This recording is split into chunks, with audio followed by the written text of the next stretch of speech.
Chapter 16, Through the Mines. The twins didn't speak for the rest of the trip into the dwarf forest. They couldn't. There was too much to say, and not enough words to express what they were feeling. The driver dropped them off a mile or so away from the mines, and the twins walked in silence the rest of the way. They weren't even alarmed or threatened by the forest around them. Their minds were so full, there was no room to become nervous or timid by the thick and chilling trees around them. "The mines are just past this hill," Alex said, looking at the map. At least now they were speaking, just not about the subject they needed to address. The twins reached the top of the hill, and on the other side, below, were several tunnels leading into the side of the mountain. They were much different from the tunnels they had seen in the Troll and Goblin territory. They were perfectly rounded and sturdy. Dozens of dwarfs were working in them, transporting wagons of jewels and rocks from one tunnel into the next. A loud bell rang from somewhere inside the mines, and a dozen more dwarfs emerged, carrying their lanterns and picks with them. It was the end of the day, and they all headed home in a single-file line to different parts of the forest. The twins waited on the hill for a few moments before going into the mines, making sure no one was lingering behind them. They went through the largest of the tunnels and found a row of lanterns hung low on the dirt wall just inside. They each took a lantern and walked deeper into the mountainside. The mines were huge.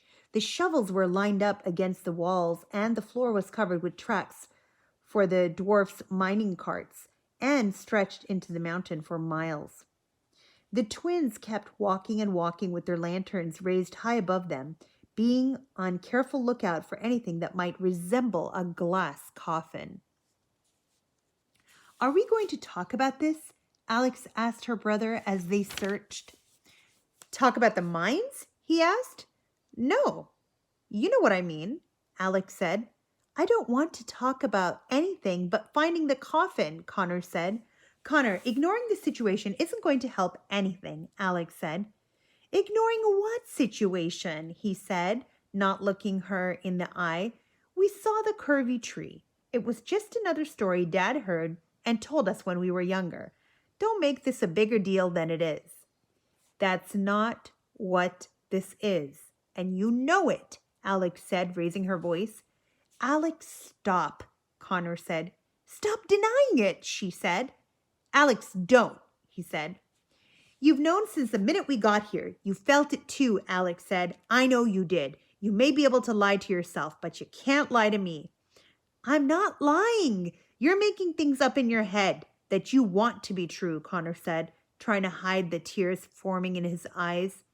"All my life, I felt like I was missing out on something. Like somewhere in the world, there was something going on that I was supposed to be a part of, and now we found it. It's this place. Part of us belongs here," she said with tears streaming down her face. "You can't prove it," Connor said. "Connor, face it," Alex yelled. "Dad is from here. He's from the land of stories." "Then why didn't he tell us?" Connor shouted, and it echoed through the mines.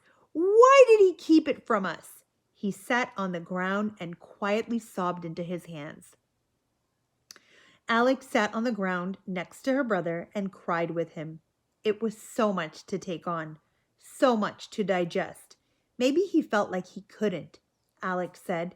"He always said he would take us to the places where he grew up when we were older. We're still pretty young. Maybe he thought he would tell us when he thought we were old enough to understand." I think, "Hi, kids. Did I ever tell you I'm from another dimension? It's pretty shocking, no matter what age you are," Connor said. "It's such a heavy thing to confess," Alex said. He must have been waiting for that right moment. Unfortunately, the right moment didn't come until it was too late. "So does that mean Grandma is from here too?" Connor asked. "I'm guessing so," Alex said. "Then how did they get to our world? There must be more than one way besides the wishing spell," Connor said. "There must be," Alex said, "but the wishing spell is all we've got so far. So we need to keep looking for the glass coffin if we ever want to see Mom again. The twins dried their tears and continued their search into the mines. You don't think Mom is from here too, do you? Connor asked. I doubt it, Alex said. She has photo albums of her childhood. Dad only has stories. Do you think she knows? Connor asked. She has to, Alex said. How could she not? They were married for more than a decade. Then maybe she knows where we are, Connor suggested. Maybe she isn't as worried about us as we thought. The twins spent another hour just walking through the mines. Connor had seen so many tunnels that he felt like his mind was starting to play tricks on him. He could have sworn he kept seeing things running around in the shadows. Did you see that? He asked, paranoid. You're just seeing shadows, Alex said. Oh, Connor said. I could have sworn it was... Okay, never mind. The twins found a long miniature table with a few dozen miniature chairs around it. It looked like an area where the dwarfs took breaks from working. A large portrait of Snow White hung on the dirt wall behind it, and a glass coffin with rubies and diamonds sat against the wall underneath it. Bingo, Connor said. He used a pick that had been left on the table to pry a few of the jewels loose from the coffin and place them in Alex's bag. He could see where a few had already been taken by others before them. That was so easy, Connor said. Soon as he turned around to face his sister, he wished he hadn't just said that. Connor, Alex said, looking at her brother, who was completely petrified. Through the dim flames of their lanterns, the twins saw a dozen humongous black wolves circling them. They were surrounded by the big bad wolf pack. The wolves growled at the twins and gritted their teeth. Stay back, Connor said, and swung the pick at them. This didn't affect them at all. A few of them snickered. Are these them? One wolf said. Yes, another wolf said. We've been tracking their scent for days. Hello, children, said Maloom Claw, creeping toward them. I would say nice to meet you, but I can tell from your smell that we have crossed paths before. Please don't hurt us, Alex said. She was shaking with fear and clutching onto Connor. Can we eat their limbs at least? Another wolf said. She doesn't need their limbs, does she? She? Alex asked. Who is she? We agreed we would bring them to her unharmed, Maloom Claw said, regretfully looking toward the twins. You're coming with us. Connor, Alex whispered to her brother. What are we going to do? I've got an idea, Connor said. He placed his lantern on the ground and took a step closer to Maloom Claw. Bad dog, very bad dog, sit. The wolves and Alex all had the same exact expression on their faces. What was he doing? I said sit. That's a very bad dog. Go to your basket, continued Connor, shaking his index finger at Maloom Claw. Whatever he thought he was doing was failing miserably, and it was just insulting the wolves. Sorry about that. Adjusting my camera.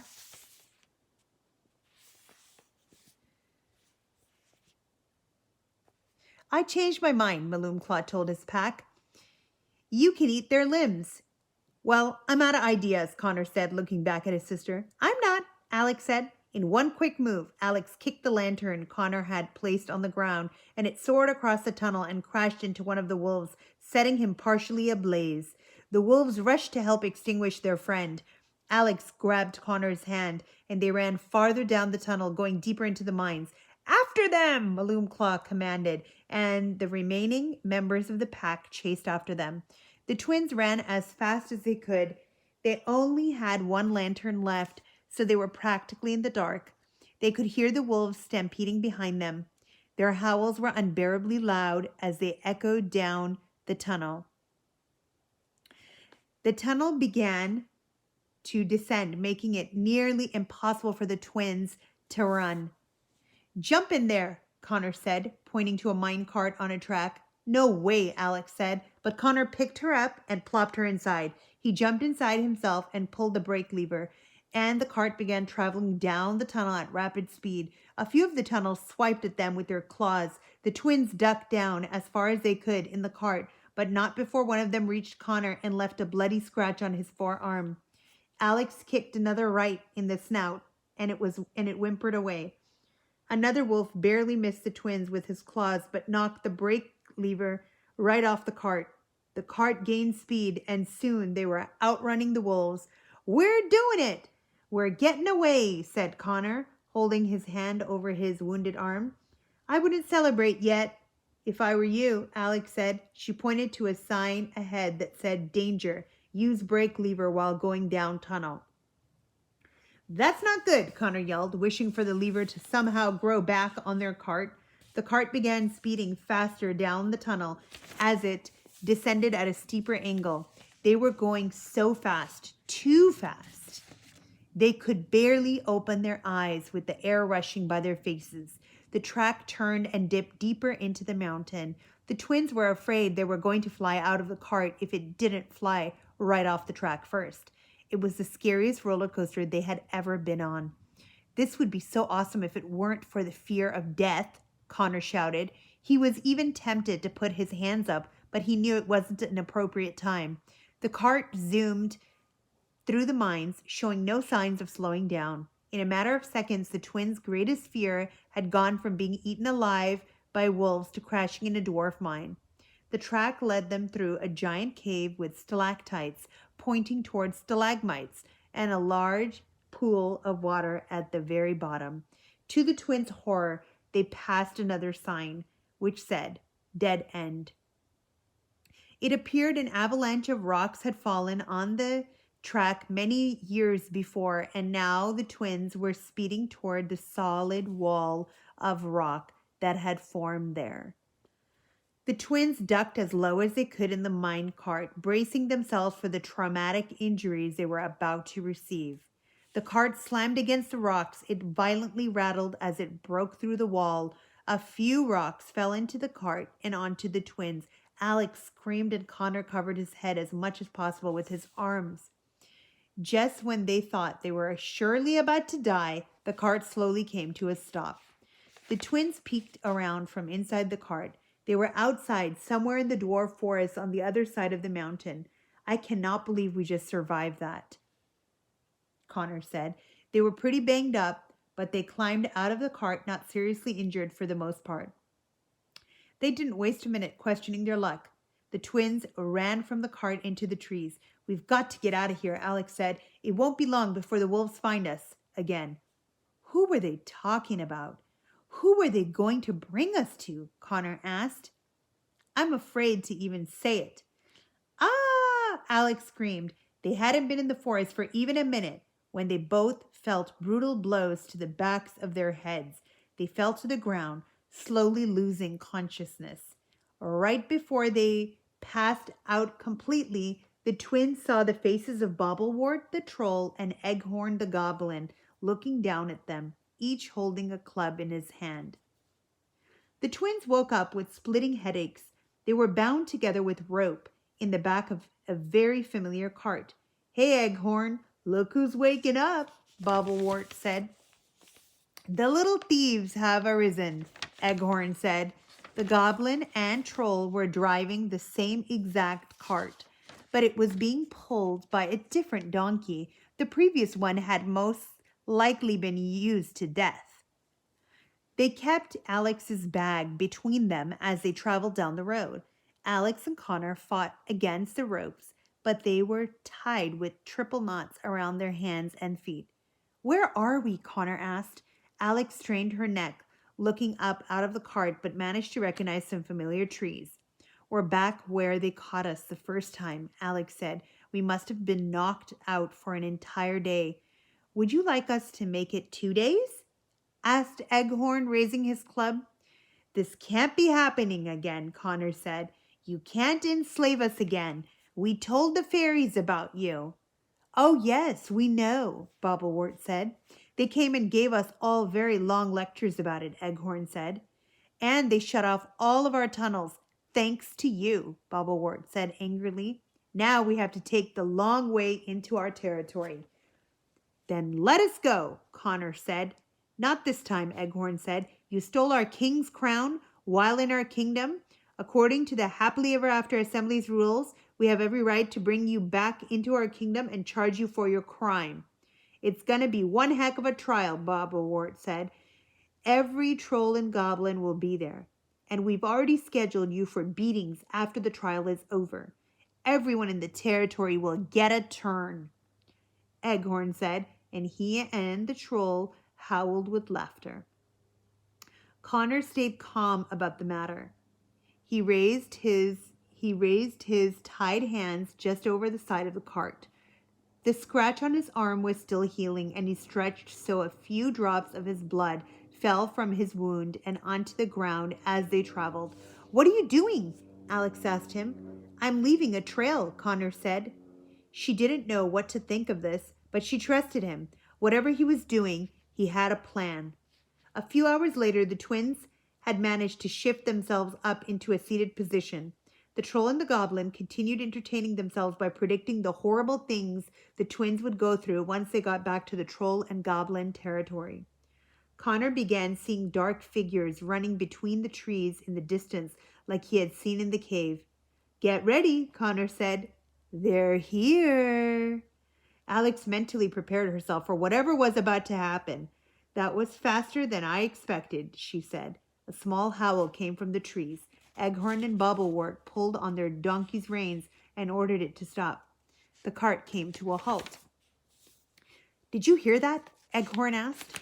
Yeah, I did, Bobblewort said. They both pulled out their clubs and hopped off the cart, circling it for a moment. Over there, Bobblewort said. I see something. The troll and goblin took off into the trees. Help me get to my bag, Alex said to her brother. They began inching toward the front of the cart. Alex got a hold of her school bag with her teeth and dragged it into the back with them. It landed right by her tied hands, and she managed to open it and pull out Cinderella's glass slipper, almost spraining her wrist in the process. What are you doing? Connor asked her. Something that is going to hurt my soul and make me hate myself for the rest of my life, Alex said. She forcefully hit the glass slipper against the floor of the cart and broke it into 3 pieces. She used one of the shards to cut her and her brother loose. Whoa, Connor said. Never in a million years did I think you would do that. That was pretty gangster. We can glue it back together, right? Alex said, trying to frantically put the glass slipper back together like a puzzle. It'll still work for the wishing spell, won't it? Connor asked. The spell never said it had to be in one piece, Alex said. They put the pieces of the slipper into Alex's bag and jumped out of the cart. They ran into the forest in the opposite direction than the troll and goblin had gone. A few moments later, they heard spine-chilling screams and howls as the troll and the goblin were attacked by the big bad wolf pack. The horrible sounds made the twins run faster. They knew it would only be a matter of seconds before the wolves picked up on their scents and would be right behind them. They didn't even know where they were going. They just knew they had to get somewhere safe as fast as possible. Alex was eyeing the forest around them. There was a deep roar coming from close by. Could they be near the ocean? We're farther south than I thought, Alex said. I think we may be back in the fairy kingdom. Then let's find a fairy who can turn these wolves into chihuahuas, Connor said. He turned back, and in the distance behind them, he could see several wolves running toward them at full speed.